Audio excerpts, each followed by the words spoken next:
Aseret HaShvatim Bekibbutz HaGaluyot. El enigma de las 10 tribus. Aseret HaShvatim uglu al yedei Shalmansar Melech Ashur bimei Habayit Rishon. Según el testimonio del Tanaj, las 10 tribus fueron expulsadas y exiliadas por el rey Shalmansar de Asiria en la época del primer templo. Bimei Malchuto Shel Hoshea ben Elah. En tiempos en que gobernaba sobre Israel, en la parte norte del país, el rey Hoshea ben Elah. Keneemar besefer Melachim, como está escrito en el libro de los reyes, Beshenat Atchit, el año noveno de Hoshea, Lahat Melech Ashur et Shomron, conquistó el rey de Asiria a la ciudad de Samaria, Vayagel et Israel Ashura, y exilió a Israel hacia Asiria. Beyoshev Otam, Bejalach, Bejabor, Nahar Gozan, Beharei Madai, y los asentó en lugares cuyos nombres están escritos acá en el Pasuk, pero que no hay de ellos identificación. Jalach, Jabor, el río de Gozán y las ciudades de Madai. Ashvatim Shenikaru Ayu, las tribus que quedaron en Israel fueron Yehudá o Binyamin. Shnei Ashvatim Elu Itrakazu Berushalayim Shvivotea. Las dos tribus estas quedaron en Jerusalén y en sus alrededores. Tajat Malchuto Shel Hizkiyahu, bajo el reinado del rey Hizkiyahu, Lemekomot Elu Lo Itzliach Melech Ashur leagia. A estos lugares no alcanzó el rey de Asiria a llegar. Preguntan los Jajamim en diferentes libros, Gemarot, Midrashim, etc. Lean uglu aseret ashvatim. ¿A dónde fueron exiliadas, a dónde fueron llevadas las 10 tribus? Av shehanavi nokev beshemot hamekomot sheeleihen uglu aseret ashvatim. A pesar que el Naví, el profeta en el Pasuk, menciona nombres de lugares donde fueron llevadas las 10 tribus, Mikol Makon ein mikuman meduyak shel mekomot elu barur klal. Sin embargo, como ya dije, la identificación de aquellos lugares no es totalmente clara. En la Gemara, Halukot Adeot Bashela Lehan Uglu Aseret Ashvatim. En la Gemara hay muchas discusiones sobre a qué lugares fueron llevadas las 10 tribus. Ledat Morsutra, según la opinión de uno de nuestros sabios llamado Morsutra, Aseret Ashvatim Uglu le Afriki. Según él, las 10 tribus fueron exiliadas a África. Ledat Rabbi Hanina Hen Uglu le Hares Log. Según otra opinión, según la opinión de Rabbi Hanina, fueron expulsadas a las montañas de Slug, un lugar agádico, un lugar mítico, difícil de poderlo identificar. El Talmud Yerushalmi Mubá lo siguiente: en el Talmud de Jerusalén, o sea, en las tradiciones del Talmud que hay en Jerusalén, que no fue escrito en Babilonia, sino en Jerusalén, está escrito lo siguiente: Beshlosh Galuyot Galu Israel, que 3 Galuyot tuvo Israel. Echad Lefnin Minahar Zambatión, uno que fueron expulsados al otro lado del río Zambatión. Ve'echad Ledafni Shel Antioquia, en otro que fueron llevados a la ciudad de Dafni, que es un lugar cerca de Antioquia, queda en Turquía. Ve'echad She Yarad Aleihen He'anan Ve'kisa Otam. Y hay otra opinión que dice que bajó sobre ellos una nube y los cubrió. Sobre esta última opinión, sobre la opinión de que bajó sobre ellos una nube y los cubrió, quería hacer alguna referencia a este último punto.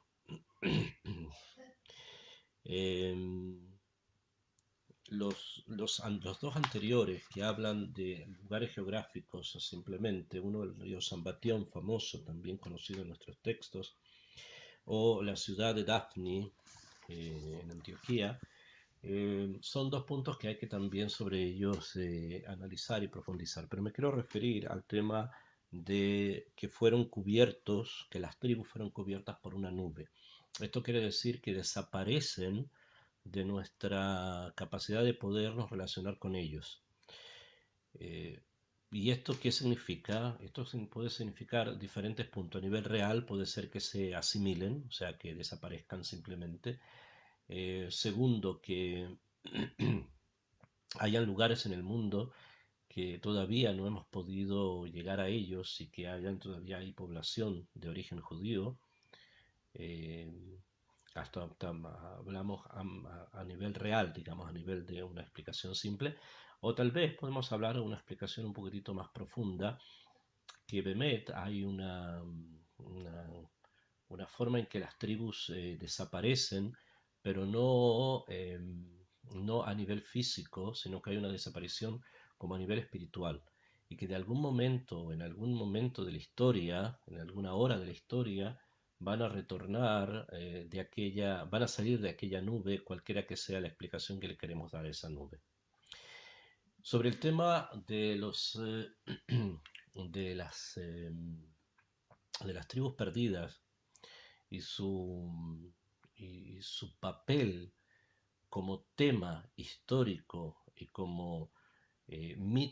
no como mito en el sentido de algo que no es verídico, sino como misterio histórico, es algo que es transversal a muchas y diferentes culturas. Sin embargo, encontramos, y probablemente no sea simplemente algo fortuito, sino que haya en eso una medida de algo más profundo en que la Ashkajá de Akadosh Baruj Hu haya querido guiar a los pueblos, a los diferentes lugares, o haya querido poner en el culmus de los escritores aquellas palabras que era necesario trabajar, escribir y sobre ellas analizar en muchos y diferentes textos. Nos vamos a referir en esta ocasión, después de esta pequeña introducción, a una saga. De todos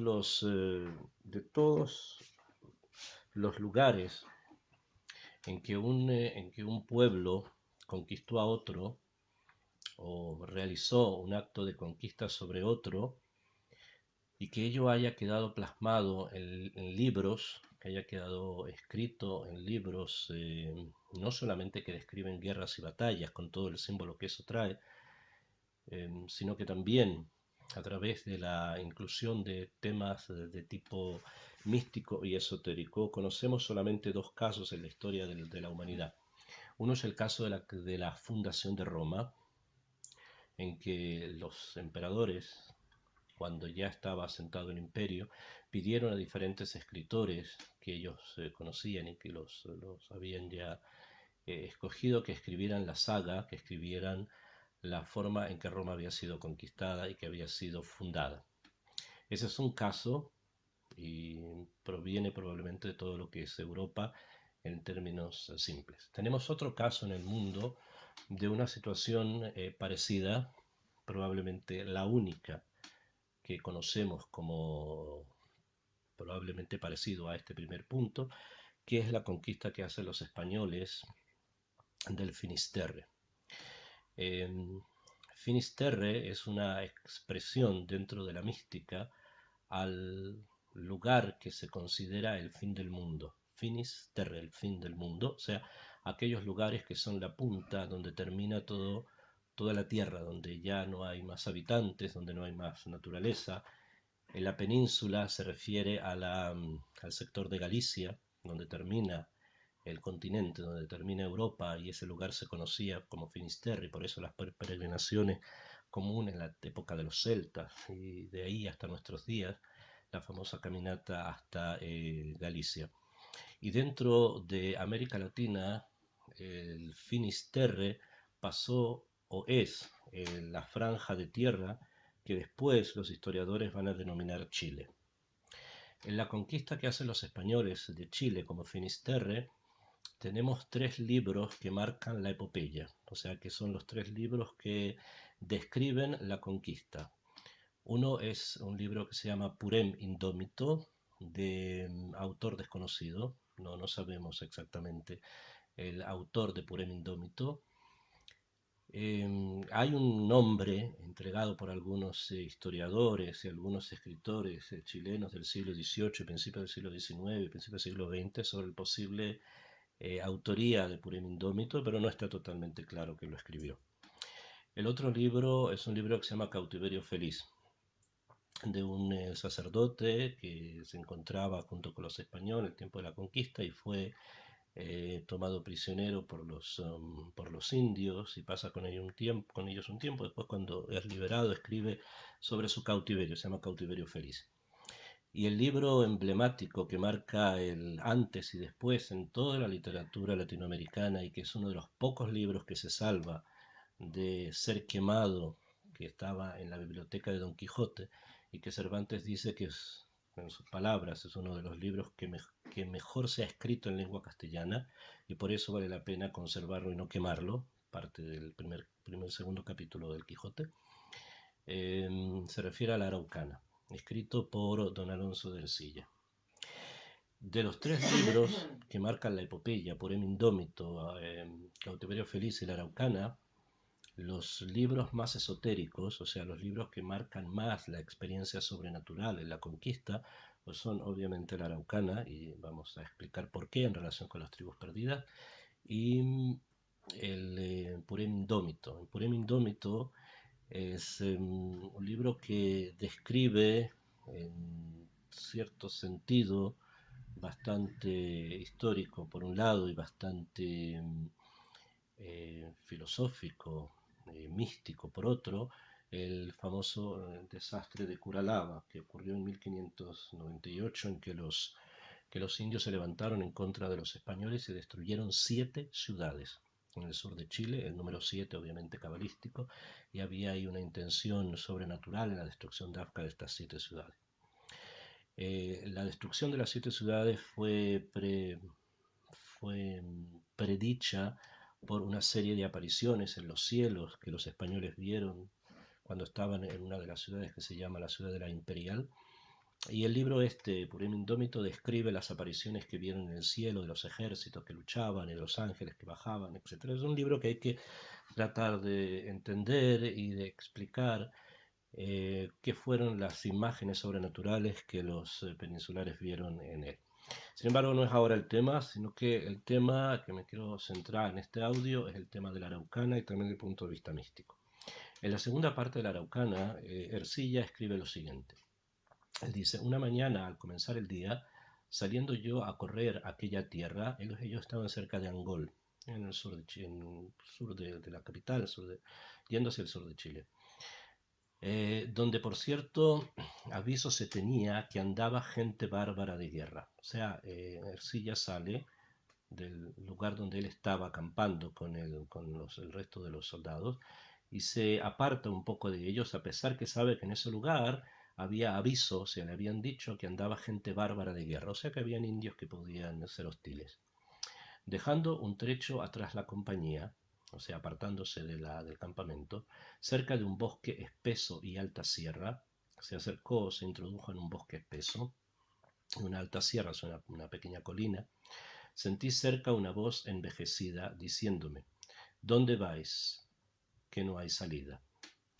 Y en ese momento dice Ercilla que escuchó una voz de alguien que le dice, ¿a dónde vais? ¿A dónde vas? Que no hay salida. O sea que no puedes seguir.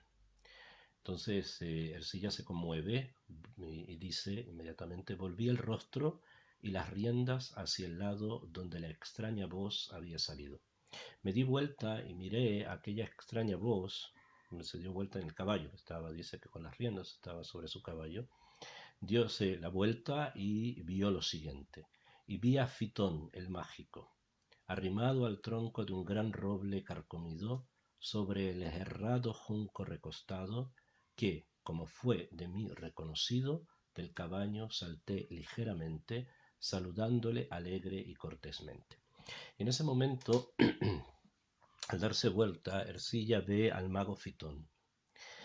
El mago Fitón va a ser desde ahora en adelante dentro de la epopeya un espíritu constante presente en la forma en que se va a desarrollar la conquista Eh, a pesar de que su nombre, el nombre Fitón, no es un nombre araucano, sino que es un nombre de origen hebreo. Pitom significa en hebreo algo imprevisto, algo que sale de lo normal, y es el nombre más propicio al mago, o sea, a las personas que manejan las fuerzas sobrenaturales. Ercilla nos quiere entregar a través de este personaje que él encuentra cuando se aleja del campamento, o sea, cuando se alejó de la realidad que lo rodeaba en ese momento, se encuentra con lo mágico, con el mundo mágico y con la forma mágica de ver este mundo. Comienza un diálogo entre ellos. Él me dijo, por cierto, bien pudiera tomar de vos legítima venganza, y en esa vuestra gente que anda fuera, que habéis hecho en los nuestros tal matanza. Inmediatamente viene el, el tema de la conquista como algo bastante cruento, que era bastante conocido entre los escritores españoles que solían eh, hacer llegar a la corona datos de matanzas y de tipo de destrucciones que hacían sobre los indígenas, porque sabían que a través de eso iban a encontrar una cierta como una especie de adelanto delante de los cortesanos que veían a veces la conquista como algo negativo. Después de hacer todas estas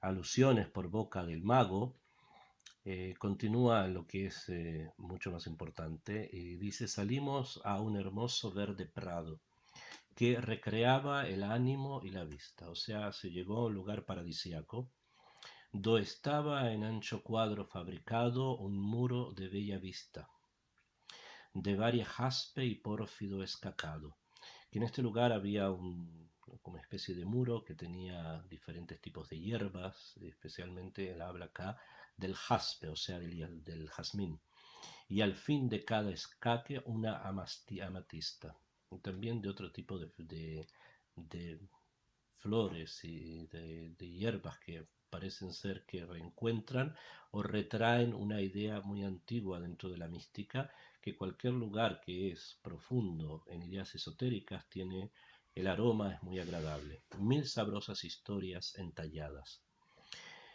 Abriéronse en llegando el mago al punto y en un jardín entramos espacioso, do se puede decir que estaba junto todo lo natural y artificioso, y ingresan en una especie de jardín, que en este jardín estaban cosas naturales, también cosas fabricadas, y al parecer en armonía, porque Ercilla dice, no se puede decir que estaba junto todo lo natural y artificioso, o sea, lo natural y lo artificioso estaban en cierta armonía. Hoja no discrepaba de otra en punto, o sea que cada uno de los árboles estaba como coincidía o estaba en armonía con el otro árbol, haciendo cuadro círculo hermoso en medio de un claro estanque donde las fuentes murmurando enviaban sus corrientes. Y la descripción paradisíaca del lugar sigue aumentando. Finalmente, eh, llega el punto en que Fitón realiza algo que es lo principal de la historia. ¿Qué hace? Ingresan dentro de una cueva. Después de ingresar al jardín, ingresan dentro de una cueva.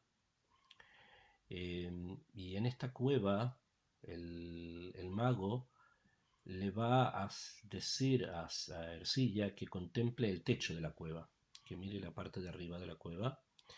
Y en esta parte de arriba de la cueva van a ir apareciendo las imágenes de todo el mundo.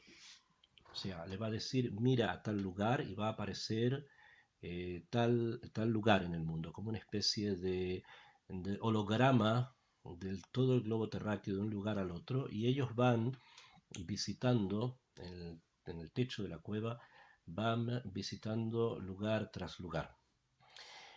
Eh, el, el mago le dice así, el mágico me dijo, pues en este lugar nadie nos turba y embaraza, en este lugar nadie nos va a molestar, sin que un mínimo punto oculto reste. Verás del universo la gran traza, lo que hay del norte al sur, del este al oeste, y cuanto ciñe el mar y el aire abraza. Ríos, montes, lagunas, mares, tierras, famosas por natura y por las guerras.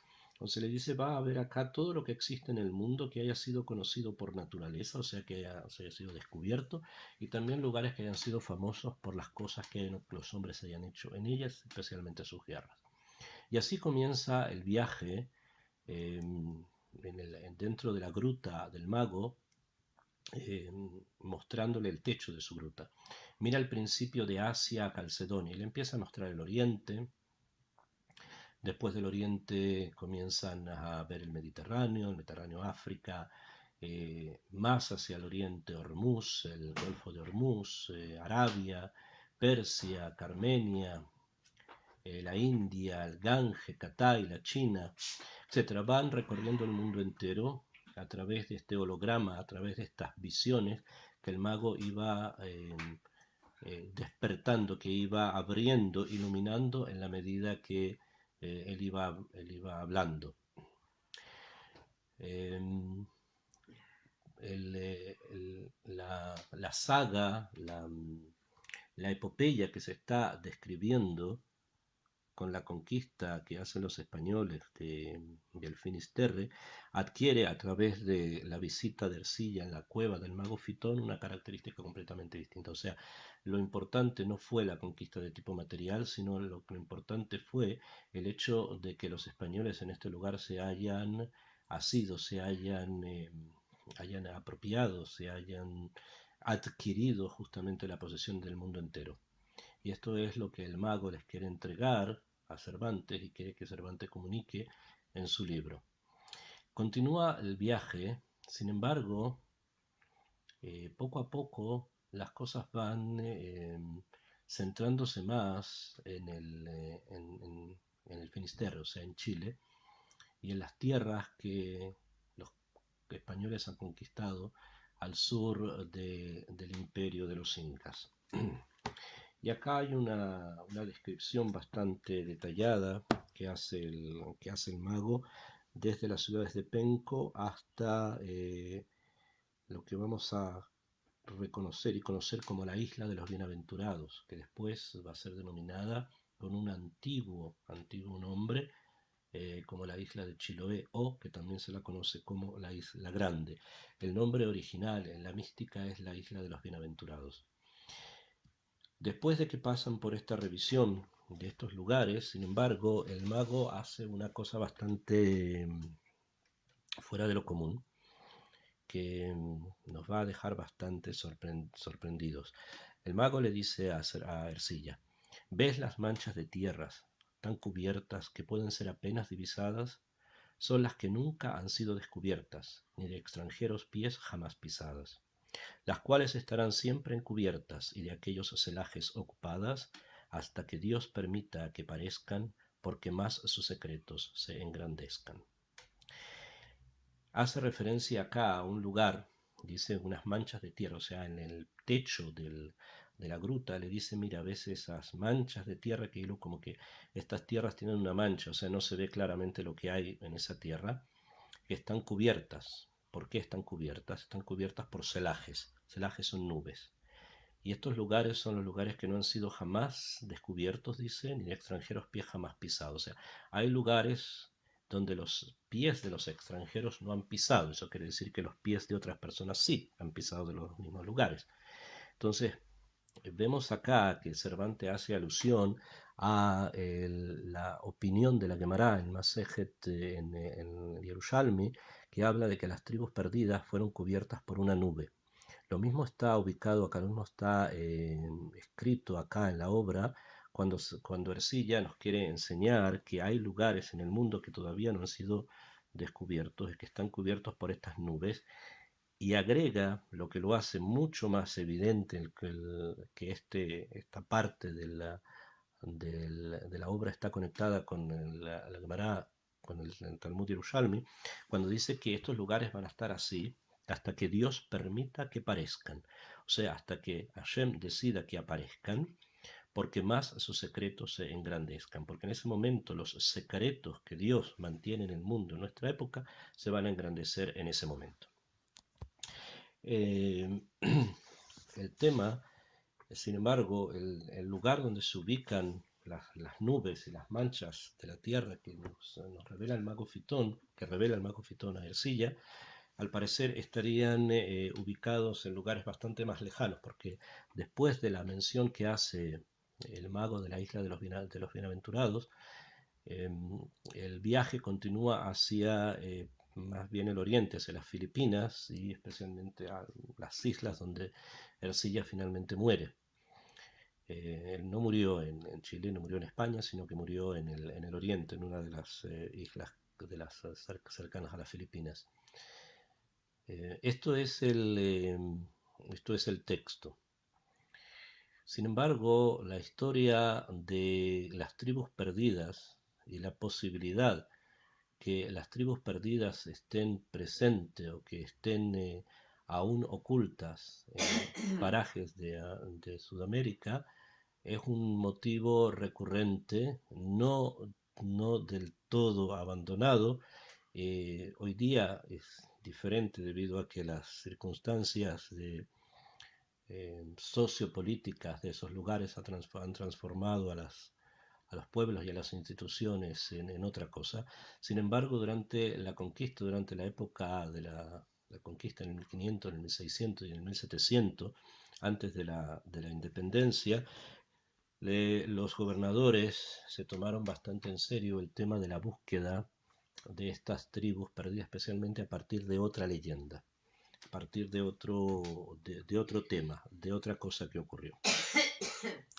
Habíamos mencionado que en el año 1598 se produce el desastre de Curalaba, en que los indios se rebelan en el sur de Chile en contra de los conquistadores y destruyen 7 ciudades, eh, que van desde la ciudad real o Villa Real hasta la ciudad de Osorno. Todas las ciudades fueron quemadas, destruidas y la mayoría de sus habitantes, en todos hay registro de que o masacrados o muertos de una u otra forma. Aquellos que lograron escapar, escaparon y los que no. Una de las últimas ciudades en caer fue la ciudad de Osorno en el año 1602. Pero sin embargo, sobre esta situación reina el misterio completo sobre qué ocurrió. La situación es así. El desastre comienza en el año 1598, en donde comienzan a levantarse los indígenas en todo este sector, que después va a ser considerado, va a ser llamado la frontera, porque no van a pisar los españoles en este lugar prácticamente en 300 años. Y la última de las ciudades que fue sitiada fue la ciudad de Osorno, que estaba en ese momento construida a la orilla de 2 ríos. Allí los españoles habían construido un fuerte en nombre de la esposa del rey de España, que se llamaba Luisa. El fuerte era un lugar donde normalmente se encontraban los militares y la ciudad estaba a las orillas del fuerte o al lado del fuerte. Cuando los indígenas se levantaron, entonces todos los pobladores se juntaron dentro del fuerte y permanecieron allí en la defensa durante un par de años, bajo las difíciles circunstancias y la escasez de alimento. Si hubo canibalismo o no hubo, no tenemos registros, no hay registros de absolutamente nada de lo que pasó allí, pero podemos pensar como de lo mismo que ocurrió, por ejemplo, en la ciudad Cartagena de Indias, en Colombia, que probablemente sí lo hubo. Pero no hay de eso muchos registros a nivel histórico, por lo menos la historia oficial no lo trae. Cuando la defensa de la ciudad se hizo insostenible, los españoles decidieron abandonar la ciudad y escaparse. La posibilidad de poderse salvar era llegar hasta el seno de Reloncaví y de allí tratar de alcanzar con algún barco la isla de los Bienaventurados, la que se va a llamar la Isla Grande o que los indios llamaban Chiloé. Y así fue como hicieron, las familias salieron, trataron de escaparse en cierta noche, allá por el 1602, para poder llegar hasta el sur. Nunca llegaron a este lugar, nunca alcanzaron ningún barco y desaparecieron. Los personas que había en la isla decidieron mandar expediciones para tratar de encontrar si había sobrevivientes, porque habían recibido noticias de que los españoles venían escapándose. Mandaron expediciones, pero no encontraron no muertos y no sobrevivientes, simplemente se calcula entre 180 familias, unas 400 personas, tal vez un poco más, simplemente habían desaparecido. Eh, Esto llevó a que poco tiempo después en la isla comenzaran a surgir una cierta shmuá, una cierta leyenda que ciertos indios comentaban, que los españoles que habían salido de esta ciudad se habían equivocado de camino y en vez de seguir hacia el sur habían seguido hacia el oriente, hacia la región donde están los lagos, y detrás de algún lago entre las montañas habían fundado una ciudad, que esta ciudad pasó a llamarse la ciudad de los Césares, que al escaparse de Osorno habían salido con muchísimo dinero, plata, oro, joyas, una cantidad enorme, enorme de tesoros que habían traído allí por circunstancias que hay que comentar también, y que habían construido su ciudad de esta forma, con casas llenas de plata, oro, con calles llenas de piedras preciosas. La ciudad de los Césares está construida, según la leyenda, de la misma manera en que está descrita la Atlántida en el Timeo de Platón. Es la misma idea, una ciudad que está construida sobre lagos. Hay un lago que rodea otro lago, que rodea otro lago, que rodea otro lago, hasta llegar a un punto central donde está la ciudad y toda ella llena de riquezas. La leyenda comenzó a hacerse cada vez mucho más extensa, y ya encontramos esto ocurrió en el siglo XVII, durante todo el siglo XVIII se calcula que hubo 5 expediciones financiadas por los gobernadores de la isla de los Bienaventurados para encontrar la famosa ciudad. Nunca se encontró, nunca se supo dónde está. Muchas de las expediciones, incluso algunas, no salían del sur de Chile, sino que venían incluso del virreinato de La Plata, o sea, de Argentina. Nunca se encontró exactamente la ciudad de los Césares, y la ubicación de ella sigue siendo hasta los días de hoy bastante discutible. También es discutible el lugar donde probablemente donde hayan fundado la famosa ciudad, si es que la ciudad fue fundada a nivel real o que estamos hablando de algo mucho más profundo y mucho más sobrenatural, que todavía quedaría por descubrir. Como dije en el principio del audio, la situación sociopolítica del lugar hace casi imposible que hoy día haya personas que tengan algún tipo de capacidad intelectual para poder pensar en estos niveles de pensamiento, lo que hace casi imposible que la ciudad pueda ser encontrada, de la misma manera que hace casi imposible que las 10 tribus puedan reaparecer en estos momentos. Tal vez como dice Cervantes, como dice Ercilla en la Araucana, que todos estos lugares hacían de quedar hasta que Dios decida que va a cambiar su estatus, como dice la Araucana, hasta que Dios permita que aparezcan, porque más sus secretos se engrandezcan. Al parecer son situaciones que hay que dejar como el tiempo hasta el momento las ha dejado.